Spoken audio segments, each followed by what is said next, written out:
we're going to go through a few questions that we've gotten. We're going to stick them in a box and randomly pull one out and see what we get.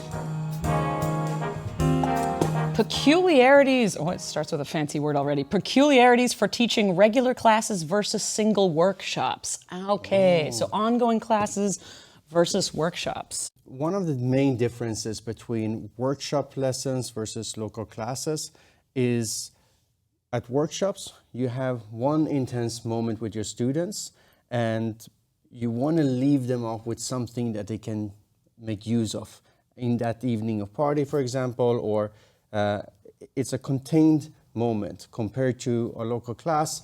You have maybe an ongoing experience with them, and then you want to prepare your material in such a way that over time they learn the content instead of like a workshop. It's a one-time intense moment. Mm-hmm. It's kind of a perfect question for the two of us because over the years, Ali had a lot of experience doing workshops and some ongoing classes, and I've had a lot of ongoing classes and some workshops. So it's funny when we talk about these things. One of the things that I think about the most for ongoing classes is sometimes doing kind of a deep dive, really intensive, focused class or part of a class, and sometimes having things that are a little bit more light and give you the chance to recover. And that light version is something I wouldn't do often for a workshop. People are coming there for kind of a special event. They're making extra time. You want to give them some, extra bang for their buck or time or whatever. And also you want to, as Ali said, give them something that they can take away and maybe chew on for a longer time. And then when we're doing our classes that are ongoing, if it's super intense every time, sometimes people burn out.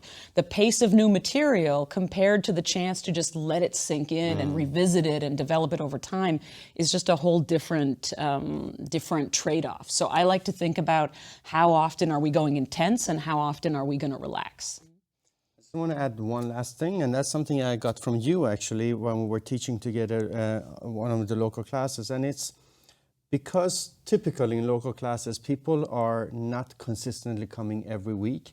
It's actually beneficial to not to try to go very deep in one single class, because then those who miss that class, when they join the week after, they will feel a lot further behind compared to if you rather take a few different topics each week and gradually build all of them up over time so that if you miss one week, you're not so far behind the rest of the group.